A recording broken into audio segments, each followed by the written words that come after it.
안녕하세요. 사연 읽어주는 남녀입니다. 오늘도 와주셔서 감사드리며 오늘의 사연 시작하겠습니다. 다정한 아빠와 가정적인 엄마, 그리고 금지 오겹으로 자란 딸인 저. 우리 가족은 누가 뭐래도 화목한 가정이라고 말할 수 있었습니다. 그 사건이 일어나기 전까진 말이에요. 아빠가 병원에 입원한 지도 한 달이 넘어가고 있었어요. 저는 아빠가 누워있는 병실 문을 아주 조심스럽게 열었습니다. 동작 하나하나가 조심스러웠어요. 왜냐하면 통증으로 고통스러워하는 아빠가 힘겹게 잠들었는데 제가 깨울까봐 그랬죠. 그런데 제 눈앞에는 믿기 힘든 광경이 펼쳐지고 있었습니다. 당장 취소해. 어서! 엄마는 아빠의 팔을 붙잡고 실갱이를 하고 있었습니다. 언제나 아빠에게 순종적이던 엄마가 아빠에게 왜 그러는지 이해할 수 없었어요. 그 모습이 너무 낯설어 기괴하게 느껴졌죠. 당신, 그 변호사 연락처 뭐야? 여기 지장 찍고 당신 핸드폰 내놔. 엄마는 강하게 저항하는 아빠의 팔을 꼭 붙잡고 손에 인주를 묻히려 했습니다. 엄마의 우악스러운 행동이 아빠에게 연결된 호스들이 빠질까봐 불안할 정도였어요. 엄마, 지금 뭐 하는 거예요? 제가 소리치며 다가가자 엄마는 화들짝 놀란 듯 어깨를 움찔했습니다. 그리고는 고개만 반쯤 돌려 저를 보더니 황급히 종이 더미들을 가방에 쑤셔 넣더군요. 바닥에 떨어뜨린 인주까지 챙긴 엄마는 저와 눈도 안 마주치고 저를 지나쳐 병실 문을 빠져나갔어요. 아빠, 괜찮으세요? 저는 아빠의 상태부터 살폈습니다. 심박수는 빨라졌고 호흡도 거칠어져 있었지만 아빠는 괜찮은 듯했어요. 아빠는 미간을 잔뜩 찌푸리며 괴로워하는 표정이었죠. 아빠, 엄마가 뭐 한 거예요? 엄마 도대체 왜 저러셔? 제 질문에도 아빠는 아무 말도 안 하셨어요. 물론 혀암 때문에 혀를 잘라낸 상태라 말을 할 수는 없으셨지만 필기로라도 뜻을 전달할 수 있으실 텐데 고개만 저으실 뿐이었죠. 아빠를 닥달해 무슨 일이냐고 끈질기게 물었지만 아빠는 제게 나가라며 손을 내젓기만 하셨습니다. 결국 그날은 아무것도 알아내지 못했어요. 그 후로도 엄마의 행동은 너무나 이상했어요. 늘 아빠를 최우선으로 여기고 현모양처였던 엄마가 아빠를 대하는 태도는 제가 알던 엄마의 모습과는 완전히 달랐습니다. 도무지 이해할 수가 없었습니다. 엄마는 아빠의 병구와는 뒤로 하고 밖으로 돌기만 하셨어요. 뭐에 정신 나간 사람처럼요. 엄마, 어디 갔다 오는 거야? 하루 종일 뭐 하길래 전화도 안 받아. 나 일주일 휴가 낸 거 어제 끝난다고 얘기했잖아. 이제 더 이상 휴가 내기도 어려워. 이젠 엄마가 아빠 돌봐야지. 회사 다니는 내가 아빠 돌보는 게 말이 돼요? 엄마가 일이 있어서 그래. 이것만 좀 해결하고 나면 네가 말 안 해도 내가 보호자로 들어갈 거야. 도대체 무슨 일인데 그래? 답답하게 하지 말고 말 좀 해봐. 안 그래도 머리 아파 죽겠는데 너까지 이러지 마. 너 아니어도 나 지금 정신 하나도 없어. 그러니까 무슨 일이냐니까? 어? 그만하래도? 저를 무섭게 노려보던 엄마는 앞방에서 이것저것 챙기더니 금세 또 나가버렸습니다. 평범했던 일상이 이렇게까지 변하리라고는 상상도 못했어요. 저는 결국 회사의 눈치를 보며 휴가를 연장해야 했어요. 저를 경쟁 상대로 삼던 회사 동료는 대놓고 제게 이죽거렸죠. 김대리, 그렇게 계속 휴가 낼 거면 그냥 이참에 휴직하는 게 어때요? 괜히 김대리님 업무 엄한 사람한테 넘기지 말고요. 제 휴가는 회사 방침에 따라 정당하게 사용 중입니다. 업무는 인수인계도 적절히 하고 있고요. 개인적인 판단은 삼가주셨으면 합니다. 양대리야말로 사직하는 거 어때요? 이 직업이랑은 영 안 맞는 것 같던데요. 뭐라고요? 말이면 단 줄 알아요? 양대리는 말이면 다인 줄 아는 사람 아니었어요? 그러니까 사람 봐가면서 말해요. 대로 주고 말로 받지 말고. 저도 집안 일로 신경이 곤두서 있을 때라 곱게 말이 나가지 않더군요. 결국 스트레스가 쌓이다 보니 넘치기 일보 직전이었어요. 그러던 중 고모가 찾아왔습니다. 저 고생한다고 먹을 빵과 음료를 잔뜩 들고서요. 인정아, 요즘 많이 힘들지? 그래도 조금만 더 버텨보자. 네가 아빠 병간호한다고 고생이 많네. 뭘, 당연히 해야 하는 거지. 그런데 요즘은 아빠도 아빠인데 엄마 때문에 미치겠어. 도대체 뭐하고 다니는지 아빠 병실에는 코빼기도 안 보이고. 내가 알던 엄마 맞나 싶더라니까. 혹시 우리 집에 무슨 일 있는데 나만 모르는 거야? 고모 혹시 뭐 아는 거 있어? 뭐? 네 엄마가? 그렇게 되물은 고모는 잠깐 뭔가 생각하는 듯 하더니 아주 작은 목소리로 중얼거렸어요. 혹시 그 일 때문에 고모 뭐라고? 방금 일이라고 했어? 무슨 일? 아니야. 일은 무슨. 나 아무 말도 안 했어. 아는 것도 없고. 저는 고모를 빤히 쳐다보았는데 고모 표정이 뭔가 숨기는 것 같았어요. 아는 거 있으면 말해달라고 해도 아니라고만 했죠. 저는 요즘 엄마의 모습에 점점 실망해 가는 중이었습니다. 엄마는 아빠가 있는 병실에 몇 번 찾아오지도 않았어요.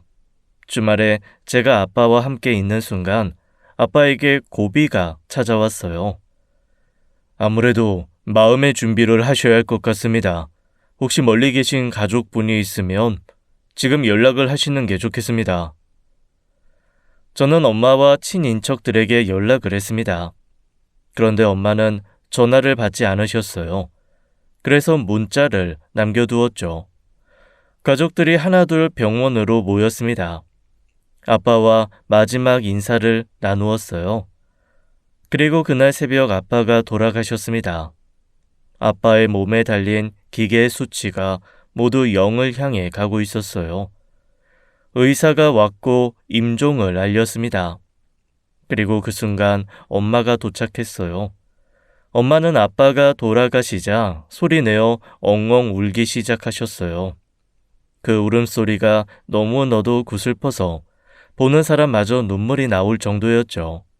이렇게 슬퍼할 거면서 왜 이제야 왔는지 엄마가 너무 원망스러웠어요. 하지만 아빠를 덮고 있는 시트에 얼굴을 파묻고 엉엉 우는 모습에 왜 이제야 왔냐고 따질 수도 없었죠. 아빠가 돌아가시자 병원의 안내에 따라 장례식장에 빈소를 차렸습니다. 엄마는 장례식장에서도 내내 눈물을 흘리셨어요. 엄마의 눈은 마르지 않는 샘 같았죠. 엄마의 친구들이 찾아와 엄마를 안아주면 엄마는 참을 수 없다는 듯 울음소리를 뱉어냈습니다. 누가 봐도 엄마는 배우자를 잃고 크게 슬퍼하는 사람 같았어요. 저는 엄마의 모습을 보면서 아이러니함을 느꼈습니다. 이럴 거라면 왜 그동안 아빠 옆에 있어주지 않았는지 말이에요. 차분하게 장례를 치르고 있던 중 예상치 못한 일이 벌어졌습니다. 장례식 둘째 날, 웬 낯선 젊은 여자가 식장을 찾아온 거였어요. 그 여자는 눈에 띄게 예쁜 외모로 사람들의 시선을 끌었습니다. 특히나 골반에 딱 달라붙은 검정색 스커트와 가슴골이 보이는 흰색 셔츠가 대비되어 그녀를 더 돋보이게 만들었어요. 그 여자는 가볍게 목례를 한 후 잠시 애도의 시간을 갖더니 국화꽃 한 송이를 아빠 사진 앞에 올려놓았습니다. 나이는 제 또래쯤으로 보였습니다. 저는 조용히 엄마에게 물었어요. 누구야? 그렇게 물으며 고개를 돌려 엄마를 슬쩍 보았는데 엄마 표정이 무척 이상했어요. 못 볼 걸 본 사람처럼 사색이 된 얼굴이었죠. 엄마는 하얗게 질려 있었어요. 저는 이상함을 감지하고 잠시 엄마를 바라보았습니다. 엄마는 주먹까지 꽉 쥐고 몸을 부들부들 떨고 있었어요. 엄마, 왜 그래? 괜찮아? 엄마는 아무런 대답도 하지 않은 채 대신 입술만 깨물고 있었죠. 그 사이 그 여자는 조용히 애도를 마치고 엄마 앞에 섰습니다. 그리고는 엄마를 빤히 쳐다보았어요. 엄마는 마치 화난 사람처럼 콧구멍이 넓어지고 숨을 깊이 들이마셨죠. 여자는 그 모습이 재미있다는 듯 씩 웃더니 저를 한번 쳐다보더군요. 삼가 고인의 명복을 빕니다. 아, 네. 와주셔서 감사합니다. 그런데 누구... 김상호 씨랑은 뗄래야 뗄 수 없는 각별한 사이예요. 아직 얘기 못 들으셨나 보다.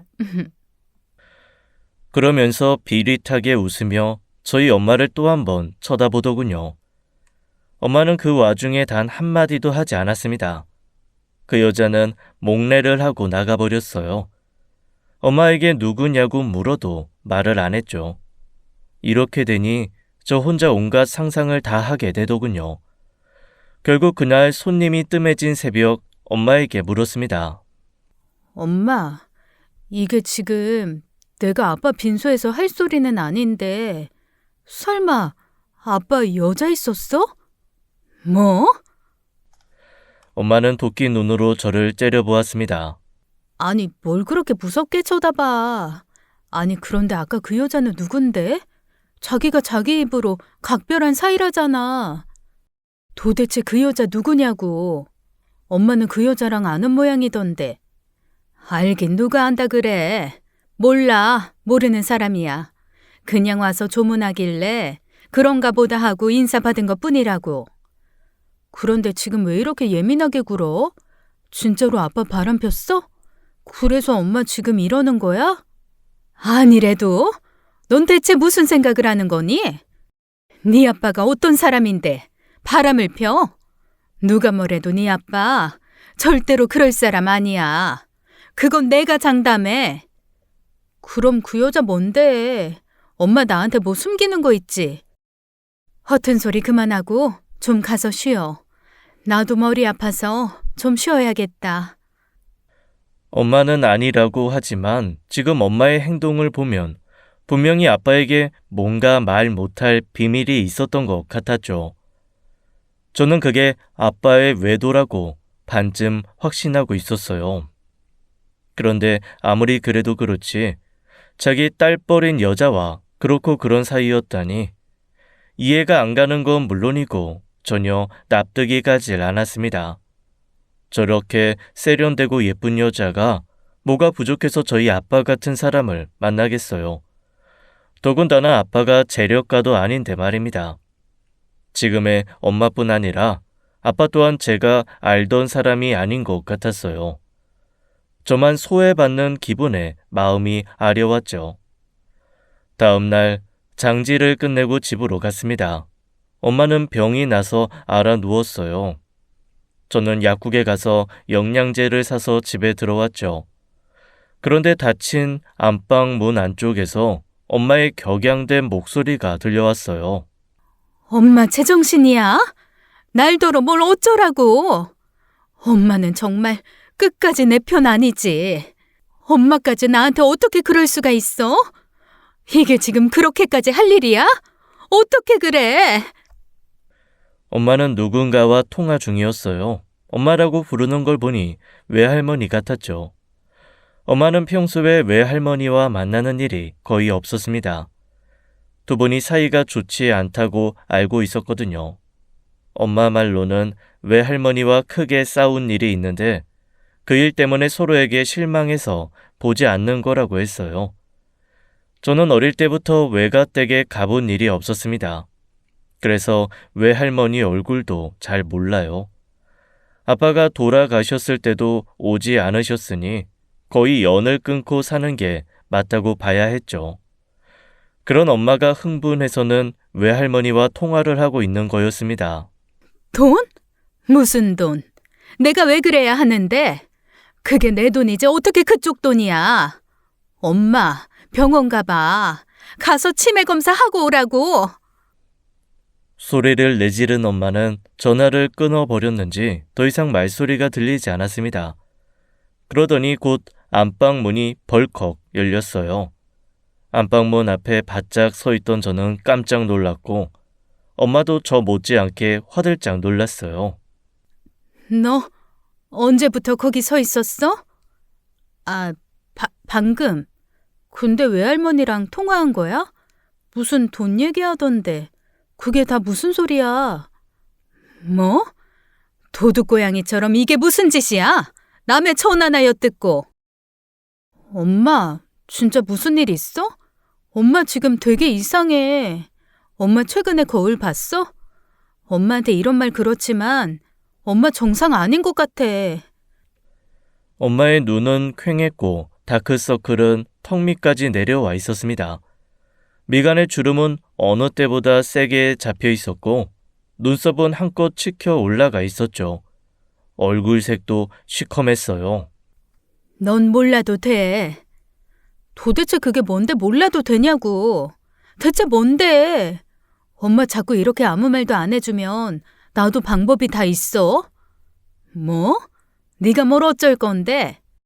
요즘은 인터넷 검색만 해도 이런 거 알아봐주는 사람들 수두룩하다더구만. 그러니까 괜히 사람 돈 쓰고 힘 빼게 하지 말고 제대로 말 좀 해줘. 어? 그제야 엄마는 한숨을 크게 푹 쉬더니 입을 열었습니다. 그래. 너도 알 건 알아야지. 별거 아니야. 그냥 네 아빠 유산 때문에 그래. 네 할머니가 그 유산 좀 나눠달라고 하는 거고. 할머니가 왜? 친할머니면 몰라도 그동안 연락도 안 하고 지냈었잖아. 그런데 무슨 유산을 달래? 그러니까 내 말이. 아무튼 요새 엄마가 그냥 아빠 갑자기 돌아가시고 너무 무섭고 정신이 없다. 이 와중에 아빠 재산 노리는 사람들도 있고. 사람들? 외할머니 말고 또 누가 있어? 설마 그때 그 여자? 아니야. 아무튼 엄마가 다 알아서 할 테니까 넌 걱정 말고 회사나 잘 다녀. 엄마는 신경질적으로 부정하더니 이내 부드러운 말투로 말했습니다. 근데 아빠 유산이 뭐 얼마나 되는데 그래? 우리 집 평범한 중산층 아니었어? 얼마는 그냥 이 집 한 채가 전부지. 그렇게 대화를 마무리하고 며칠이 지난 무렵이었습니다. 엄마는 아빠 물건을 모두 그대로 두고 다른 일에 신경 쓰느라 바빴어요. 엄마가 주로 하는 일은 보험회사 방문이라던가 하는 일이었죠. 아빠 앞으로 된 보험들을 사망으로 인한 해지를 하면서 보험금을 받는 일이었습니다. 엄마가 보험회사 직원으로 일하고 있었기에 아빠 앞으로 든 보험은 꽤 여러 종류가 있었어요. 저도 그 수를 정확히 알지 못했지만 엄마가 여기저기 전화하는 것만 봐도 꽤 많다는 걸 짐작했죠.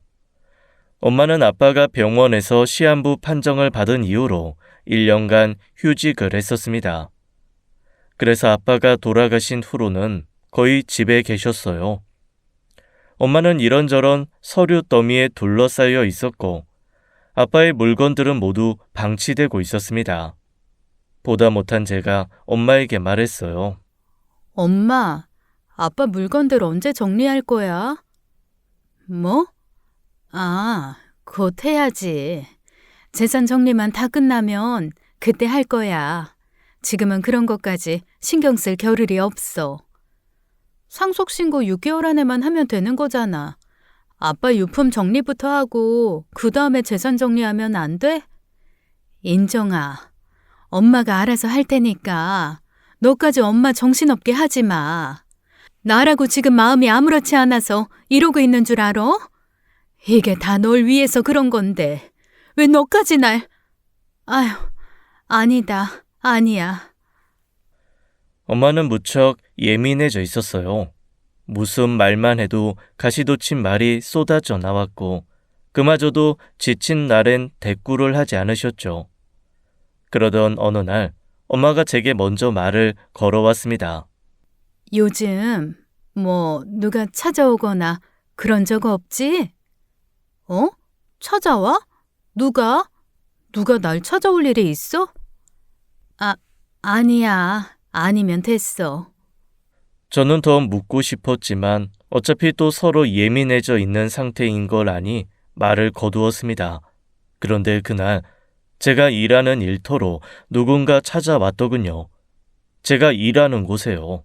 네, 어떤 업무 보러 오셨어요? 저는 투명 가림막을 사이에 두고 기계처럼 물었습니다. 그런데 상대방이 말이 없더군요. 그래서 고개를 들고 고객의 얼굴을 바라보았죠. 그런데 제 앞에 그 여자가 앉아 있는 겁니다. 그 순간 엄마가 말했던 누가 찾아오지 않았냐는 말이 떠올랐어요. 어떤 업무 하시게요? 저는 사무적으로 다시 되물었습니다. 그 여자의 대답이 가관이었어요. 상속은 잘 되고 있어요? 그건 신뢰되는 질문 아닌가요? 별로요. 나 정도면 이 정도 질문은 할 수 있죠. 도대체 누구세요? 우리 아빠랑. 저는 목소리가 높아지려는 걸 멈추고 주위를 두리번거린 뒤 아주 작은 목소리로 다시 물었습니다. 무슨 사이라도 돼요? 그러자 그 여자는 재미있다는 듯 저를 보고 씩 웃더군요. 아주 깊은 사이인데 아직 엄마한테 아무 말도 못 들었나 보다. 그 여자도 참 여전하네. 그 여자 입에서 나온 그 여자는 저희 엄마를 지칭하는 거였습니다. 새파랗게 젊은 여자가 엄마뻘 사람에게 그 여자라니, 그것도 딸 앞에서 그렇게 말하니 기분이 확 상했습니다. 제가 인상을 팍 쓰며 노골적으로 노려보자 그 여자가 핸드백에서 무언가를 꺼내 제 앞에 내밀더군요. 사진이었어요. 그 사진 속에는 젊은 시절의 엄마와 아빠, 그리고 또 한 사람이 찍혀 있었습니다. 그런데 그 얼굴이 너무나 낯이 익었어요. 왜냐하면 바로 제 앞에 앉아 있는 그 여자의 얼굴과 똑같았으니까요. 그 여자는 제가 회사를 마칠 때까지 근처 카페에서 기다렸습니다. 저는 카페에 가서 그 여자에게서 충격적인 진실을 들었어요. 너무 기가 막히고 코가 막히다 못해 눈물만 흘러내렸죠. 손이 벌벌 떨렸어요. 그 여자와 헤어진 후 집으로 돌아가자 엄마가 저를 기다리고 있었습니다. 오늘도 여전히 엄마 손에는 서류 종이들이 들려 있었어요. 인정아, 이리 와서 여기 사인 좀 해라. 엄마는 아빠 명의로 되어 있던 집 한 채를 엄마 명의로 돌리겠다고 제게 상속 포기 각서에 사인하라고 했습니다.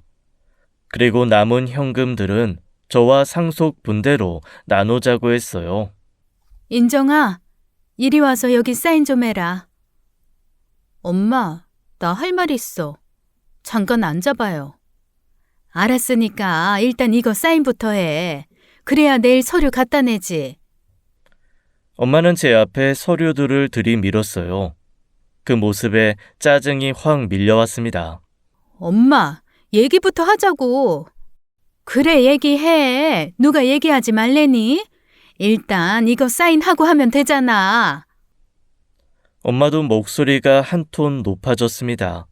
저는 그 순간 분노가 차올라 그 서류들을 식탁 옆으로 확 밀쳐버렸습니다.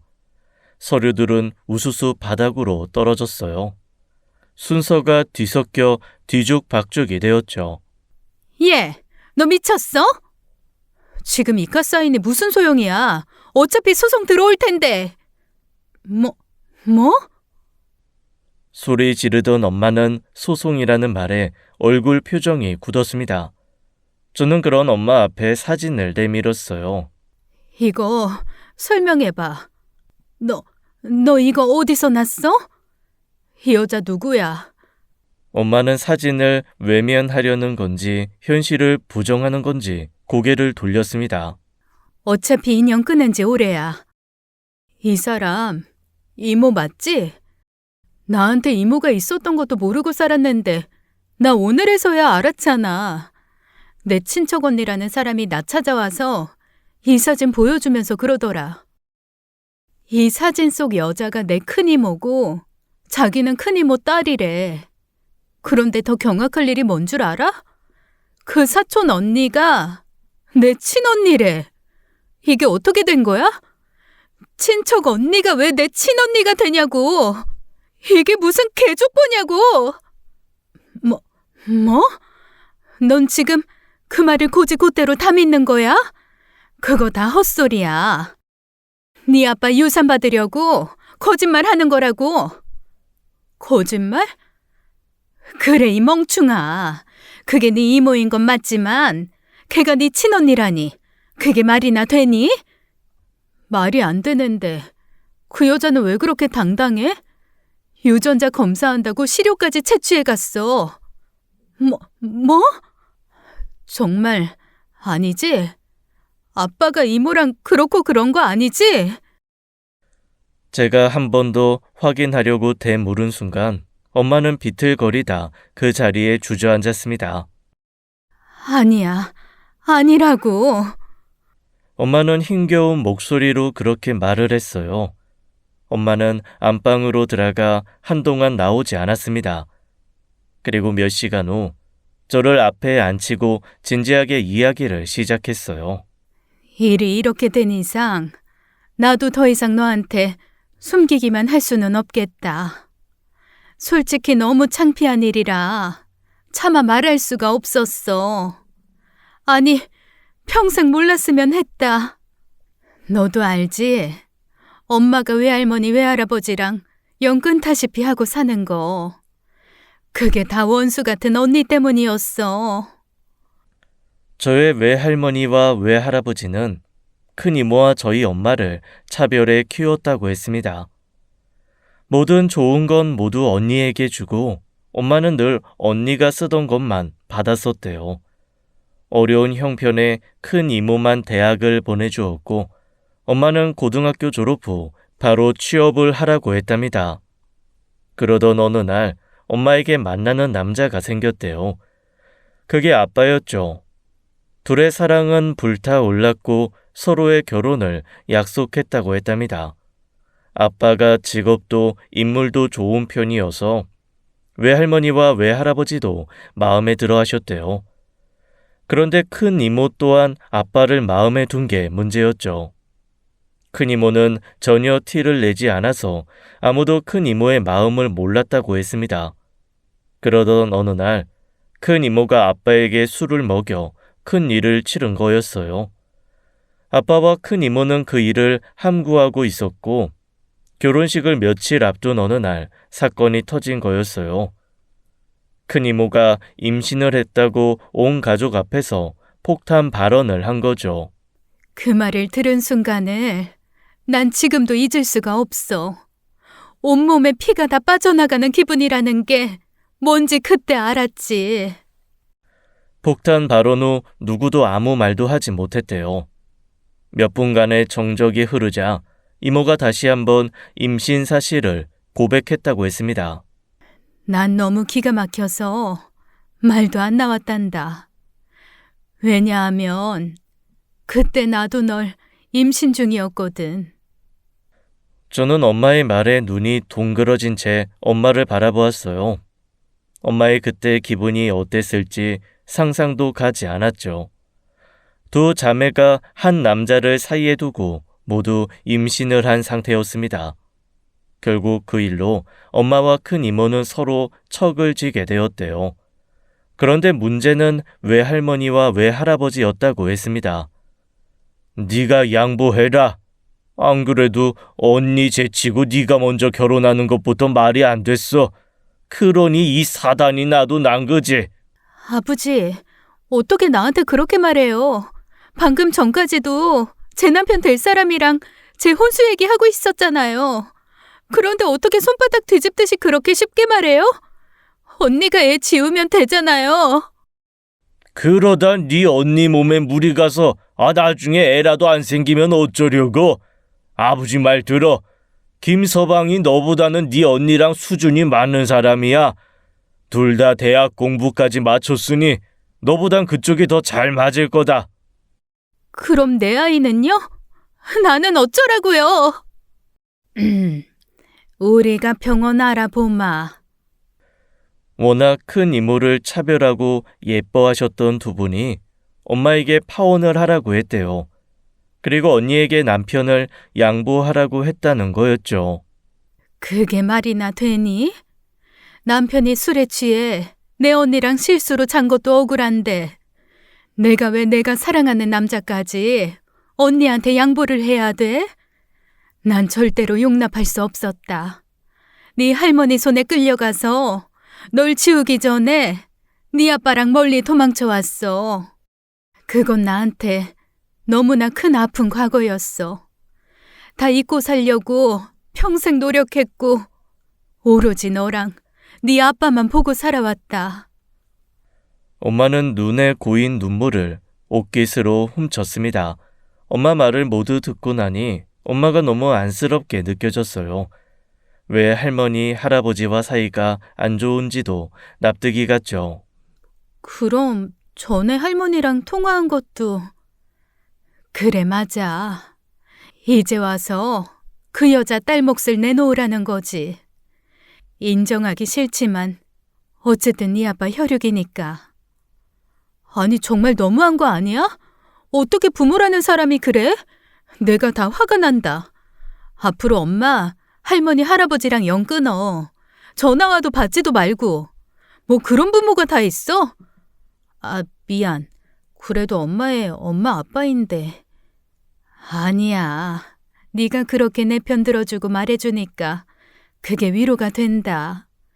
이해해줘서 고맙고 이런 거 알게 해서 미안해. 아니야, 엄마. 아무것도 모르고 내가 예민하게 굴어서 더 미안하지. 그 일 이후 저는 엄마와 사이가 더 돈독해졌습니다. 엄마는 제게 한 가지만 당부했어요. 앞으로 그 애가 다시 찾아오거나 연락하면 만나지도 말고 말 섞지도 마. 오로지 돈만 노리고 접근하는 사람들이야. 엮여봐야 우리한테 좋을 거 하나도 없어. 그건 네 할머니, 할아버지도 마찬가지고. 알겠어. 나도 일부러 또 만날 생각 없어. 아무리 실수라지만 아빠가 내가 아닌 다른 자식을 낳았다는 사실도 너무 치욕스럽고 만나고 싶지 않아. 엄마는 제 말에 고개를 끄덕였습니다. 그러던 어느 날 소장이 하나 날아왔어요. 역시나 제 언니라는 그 여자가 소송을 했더군요. 자기 몫의 유산을 받겠다고요. 괘씸해 죽겠어. 평생 연 끊고 살았으면 계속 그렇게 살 것이지. 이제 와서 뻔뻔하게 유산 받겠다고 나타난 것부터가 마음에 안 들어. 엄마, 그냥 주지 말고 버티자, 어? 네가 엄마 대신 그렇게 말해주니 고맙네. 그치만 어떻게 그래. 법적으로 그렇게 되질 않는데. 엄마는 줄 거 얼른 줘버리고 훌훌 털어버리고 싶어. 이제 그만 엮이고 싶고. 그래? 엄마 마음이 그렇다면야 난 언제든지 엄마 편이야. 엄마가 원하는 대로 결정해요. 엄마는 상속분을 그 여자에게 떼어주었습니다. 그렇게 이 악연은 끝났다고 생각했어요. 안정을 찾은 엄마는 제가 알던 엄마의 모습으로 돌아왔고 그제 아빠의 유품을 차분히 정리했습니다. 저도 다시 제 일상으로 돌아갔어요. 그렇게 1년이라는 시간이 지났습니다. 저는 연애 중이던 남자와 결혼을 약속하고 엄마께 남자친구를 인사시켰어요. 엄마는 인물도 좋고 사람도 괜찮아 보인다고 좋아하셨죠. 나는 우리 예비사위 마음에 들어. 앞으로도 우리 인정이랑 서로 양보하고 배려하면서 예쁜 사랑 나누길 바래. 당연히 그럴게요, 어머님. 저 예쁘게 봐주셔서 감사합니다. 이거 어머님 좋으라고 드리는 말씀은 아닌데요. 사실 저희 부모님도 인정 씨 엄청 마음에 들어 하시고 예뻐하세요. 그랬어? 그거 아주 듣기 좋은 소리네. 아, 참. 그리고 내가 당부할 게 하나 있는데. 엄마는 기분 좋게 웃으며 이야기하다가 진지한 얼굴 표정으로 바꾸고 남자친구에게 말했습니다. 예, 편히 말씀하세요, 어머님. 부부는 서로 신뢰가 제일 중요해. 한쪽이 믿음을 깨는 순간 더 이상 지속하기 어려운 관계가 부부야. 자네가 그럴 리야 없겠지만 항상 여자 조심하고 술 조심하게. 네. 여자 조심, 술 조심. 네, 명심하겠습니다.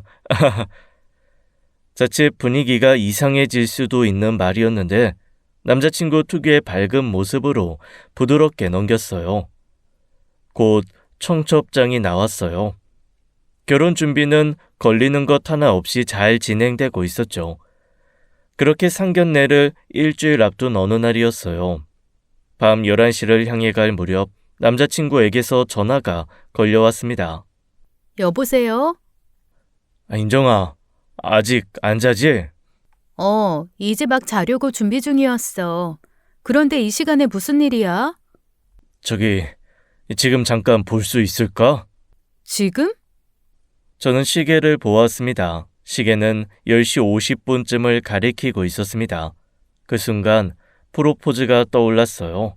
아직 제대로 된 프로포즈를 받지 못한 상태였는데 혹시 오늘이 그날인가 싶었죠. 저는 모르는 척하며 알겠다고 말했습니다. 고마워. 그럼 나 너희 집 놀이터 앞에서 기다릴게. 놀이터라니 귀여운 장소 선택에 피식 웃음이 나왔습니다. 설마 놀이터에 반짝반짝 조명을 설치하고 프로포즈 하려나 싶어 괜히 부끄러운 마음마저 들었어요. 저는 맨 얼굴이었던 얼굴에 화장까지 하고 옷도 최대한 꾸민 듯 안 꾸민 듯한 옷을 골라 입고 나갔습니다. 괜히 제 심장이 두근거리며 설레고 안 그러려고 해도 기대가 잔뜩 되었어요. 설레는 기대감에 제 발걸음은 공중에 뜬 듯이 가벼웠죠. 피식피식 웃으며 놀이터에 도착했습니다.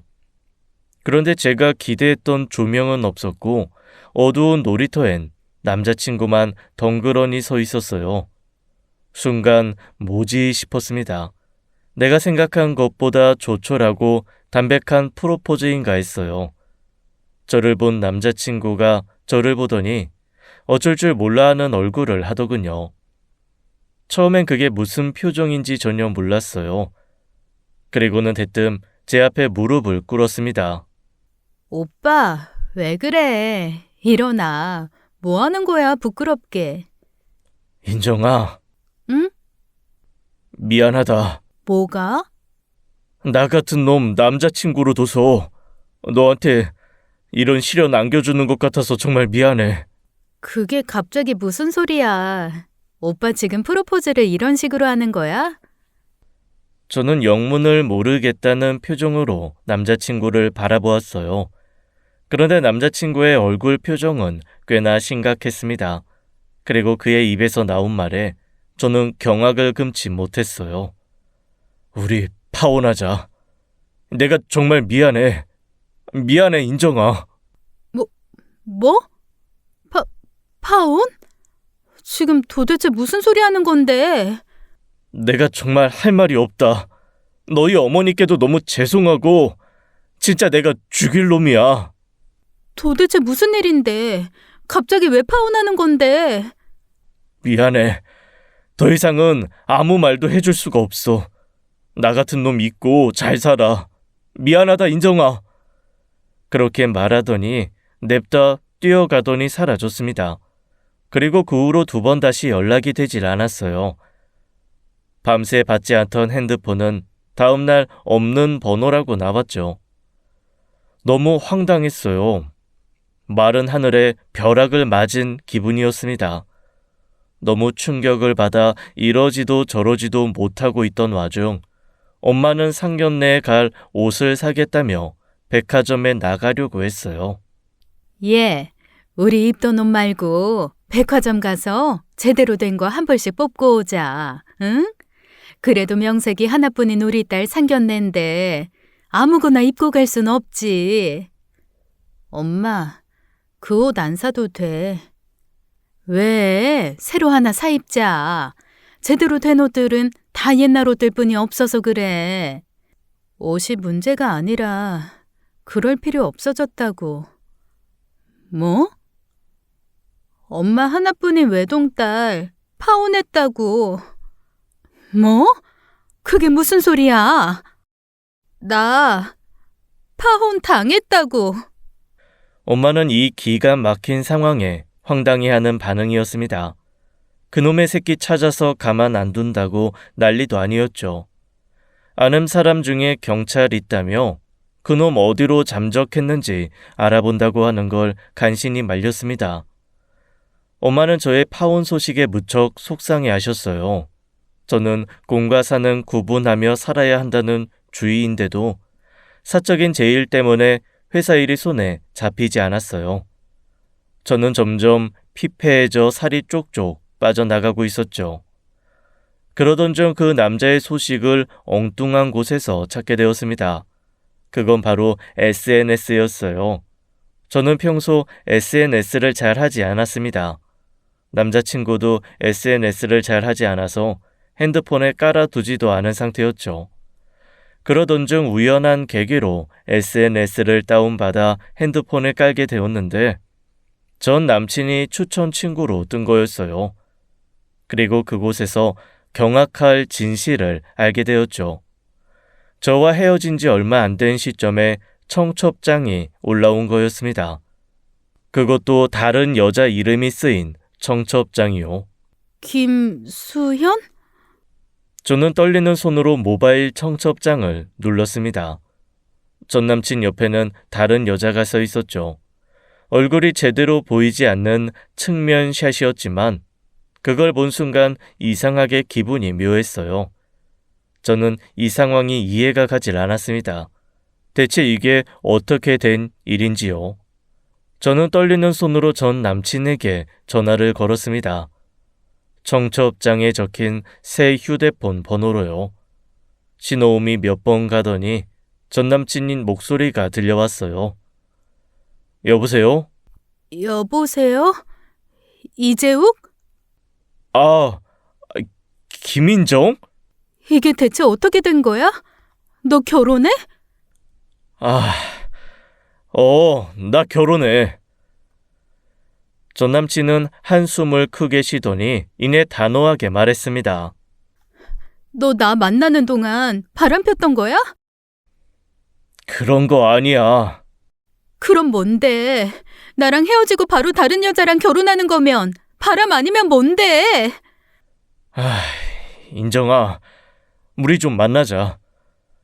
전 남친은 제게 할 이야기가 있다며 만나자고 했고 저는 부들부들 떨며 약속 장소로 나갔습니다. 엄마도 함께요.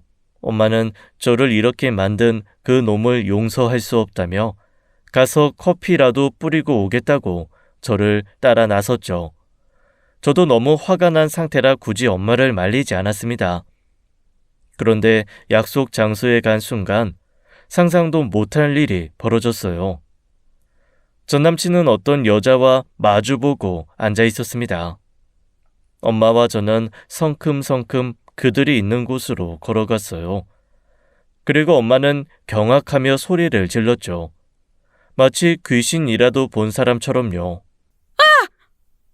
엄마! 저도 그 여자를 보는 순간 심장이 덜컹 내려앉았어요. 바로 그 여자였던 겁니다. 제 친언니이자 큰 이모의 딸이라던 그 여자요. 이게 어떻게 된 거냐며 따져 묻자 남자친구는 그저 웃기만 했어요. 마치 우리 표정이 재미있다는 듯이 말이에요. 그 여자도 마찬가지였죠. 두 남녀는 실성한 사람처럼 껄껄대며 웃었습니다. 야, 이재욱, 너 이 여자가 누군지 알고 만나는 거야? 누구긴 누구야, 내 여자친구지. 그리고 네 배다른 친언니라는 거? 그리고 네 큰 이모의 딸? 너 뭐야? 다 알면서 설마 너 일부러 나한테 접근한 거였어? 인정아, 가자. 이런 또라이들 상대할 거 없어. 엄마 잠깐 나봐. 나 도저히 이해가 안 가서 그래. 그냥 가자니까? 엄마는 억울하지도 않아? 야, 너 뭐야? 도대체 우리한테 왜 이러는데? 큰이모가, 아니, 이모라고 부르기도 치가 떨리는 그 여자가 우리 아빠 꼬신 것도 모자라서 왜 나한테까지 이러는 거냐고. 이런 짓 하는 것도 유전이니? 김수연, 너 뭔데? 네가 뭔데? 어머, 설마 이모 거짓말했어요? 와, 신기하다. 그래도 자식한테 부끄럽긴 했나 보네. 어쩐지 너무 조용히 지나간다 했지. 뭐? 우리 엄마가 뭘 어쨌다고. 우리 엄마는 피해자야. 넌 상간녀의 딸이고. 그러자 그 여자 표정이 아주 매섭게 변했어요. 그리고는 커피잔을 쾅하고 테이블에 내려놓더니 저를 노려보며 말했습니다. 뭘 한참 잘못 알고 있는 모양인데 피해자는 우리고 상간녀는 네 엄마겠지. 그리고 그 여자 입에서 너무나 충격적인 사실이 쏟아져 나왔습니다. 제가 알던 진실이 완전히 뒤집어졌어요. 아빠와 결혼하려던 여자는 큰 이모였고 아빠의 옆자리를 뺏은 건 저희 엄마라는 거였죠. 그래서 외할머니와 외할아버지도 화가 나서 엄마 아빠와 연을 끊은 거라고 했습니다. 두 여자를 임신시켜 놓고 본 여친 버리고 자기 꼬신 상간녀를 선택한 게 네 아빠야. 네 엄마나 아빠나 똑같이 더러운 부류라고. 알아? 저는 할 말을 잃고 엄마를 바라보았어요. 엄마의 표정을 보니 그 여자의 말이 모두 맞는 것 같았죠. 어때요, 이모? 자기가 저지른 행동 그대로 똑같이 복수당한 기분이요. 이제 우리 엄마 심정이 조금은 이해가 가려나? 대체 왜 이렇게까지 하는 거야? 이미 수십 년 전 일이야. 유산도 다 나눠줬잖아. 돈만 주면 땡인가? 한 여자 인생을 망가뜨리고 집안을 풍비박산 냈으면 그 벌을 받아야지. 내 남편이 날 더 사랑한 게 내 죄야? 우린 운명이었어. 운명 같은 소리 하네. 가짜로 임신한 척하고 속인 것도 모자라. 우리 엄마 몸 함부로 굴린다고 거짓말해서 파혼시켰는데 그게 어떻게 죄가 아니야? 우리 엄마는 당신 때문에 나를 낳고도 평생을 우울증에 시달렸어. 그래서 결국 여자는 이를 악물었습니다. 남친과 저의 만남은 모두 계획된 거였습니다. 결혼 전 첫 인사 드리려고 만난 예비 시부모들도 모두 가짜였어요. 심지어 그가 살던 집과 그 부모님이 사는 집도 모두 가짜였습니다. 단기 임대로 아파트를 빌려 저를 감쪽같이 속인 거였죠. 저는 믿는 도끼에 발등 찍힌 것도 모자라 이들의 눈속임에 제가 한치의 의심도 없이 속았다는 게 너무 충격이었어요. 왜 사람들이 충격을 받으면 실어증이 오는지 그 순간 이해가 갈 정도였죠. 그런데 충격은 그게 다가 아니었습니다. 그 여자와 전 남친은 자리를 뜨기 전 제게 말했습니다. 나 임신했어. 3개월이래. 너는? 뭐? 너도 임신했냐고. 그게 무슨 소리야? 재욱 씨가 일부러 흘렸는데 몰랐어? 그 순간 저는 눈앞이 캄캄해지고 귀가 먹먹해져 왔습니다. 너 이 새끼, 내 딸한테 무슨 짓을 한 거야? 말해! 수연이가 방금 말했잖아요. 그 정도도 못 알아들어요? 아니야. 그럴 리 없어. 수연이 너 계속 생리했지? 어? 왜 말을 못해? 얼른 대답해! 저는 제 생리 주기를 되짚어 보았습니다. 그동안 충격에 휩싸여 몸이 안 좋다고만 생각했어요. 생각해보니 생리 날짜를 세어본 지도 한참 된 것 같았죠. 평소에도 불규칙적인 편이어서 스트레스로 그런 줄만 알았습니다. 왜냐하면 전 남친과는 철저하게 피임을 해왔거든요. 저는 고개를 양옆으로 세차게 흔들었습니다. 엄마의 탄식 같은 신음이 들렸어요. 정말 몰랐나 보네. 이래서 부모가 지은 죄 자식한테 간다는 말이 있나 봐. 그쵸, 이모? 니들 둘 다 가만 안 둬. 내 딸 잘못되면 가만 안 둔다고! 엄마는 저를 밖으로 끌고 나왔습니다. 저는 힘없이 끌려갔어요. 입구에 붙어 있던 거울 속에 제 모습이 보였어요. 하얗게 질려 공포에 질린 표정이었죠. 엄마는 저를 집에 데려다 주고는 다시 나가서 임신 테스트기를 사왔습니다. 엄마가 제 손에 임신 테스트기를 쥐어줬어요. 손이 바들바들 떨려왔습니다. 엄마, 나 안 할래. 무서워서 못하겠어. 엄마는 제 앞에 무릎을 꿇었습니다.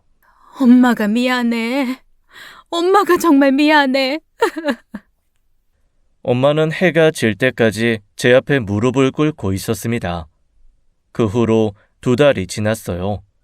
그 사이 그들에게는 어떠한 연락도 오지 않았습니다. 저는 조금 부른 배를 손으로 감싸고 전화기를 들었어요. 신호음이 몇 번 가다가 여자 목소리가 들렸어요. 여보세요? 그쪽에서 먼저 나한테 전화할 줄 몰랐는데 왜 전화했어? 왜 이렇게까지 한 거예요? 그 여자는 잠시 침묵하더니 말했습니다. 내가 아빠를 찾아간 적이 있어. 엄마 죽고 나서. 그때 참 매몰차게 날 부정하더라고. 그때부터 복수해야겠다고 생각하면서 살아왔어. 그런데 복수하려고 하는데 아빠가 암이래. 나한테 유산을 물려주겠대. 유언장까지 보여주더라고. 공증받은 거라고. 미안하다고. 그래서 마음이 흔들리더라고.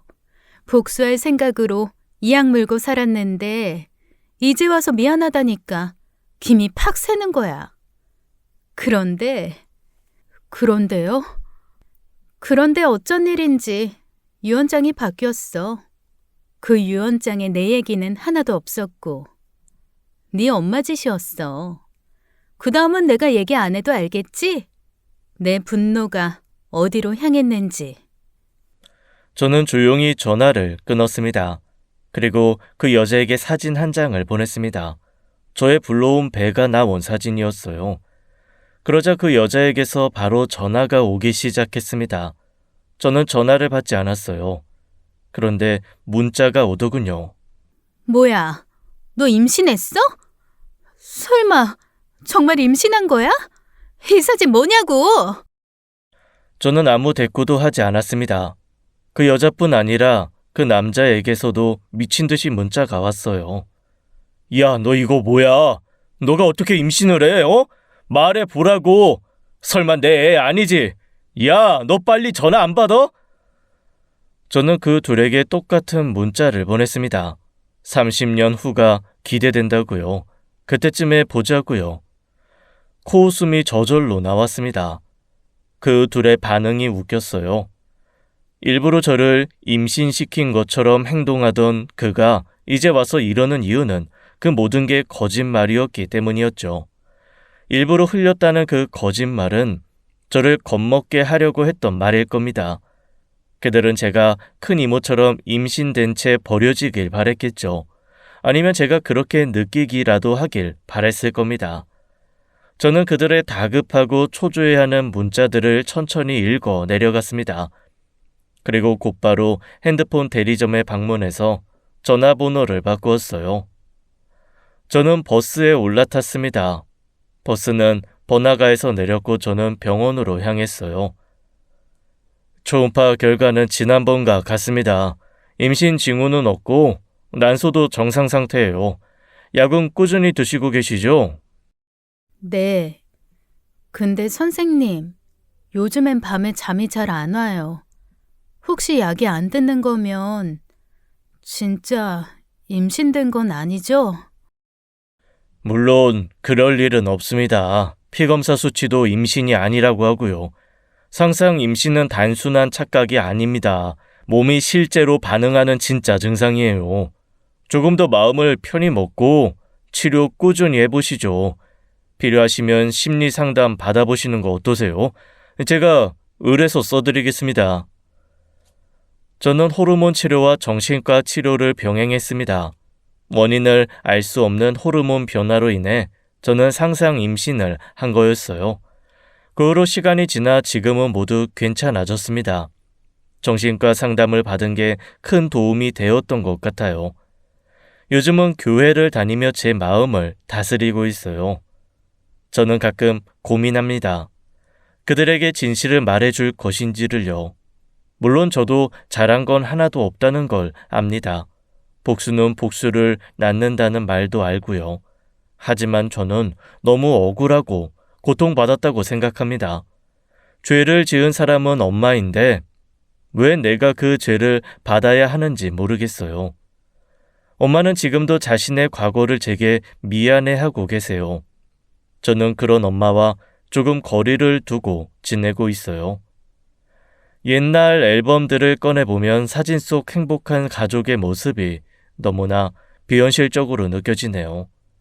우리 가족의 어떤 모습이 진짜인 건지 전 아직도 모르겠습니다. 그저 답답한 이 마음이 언젠가는 뻥 뚫리는 날이 오기를 바랄 뿐이네요. 저의 기가 막힌 사연 들어주셔서 감사합니다. 지금까지 사연 읽어주는 남녀였습니다. 끝까지 함께 해주신 여러분 감사드리며 저희는 다음 사연으로 돌아올게요. 감사합니다.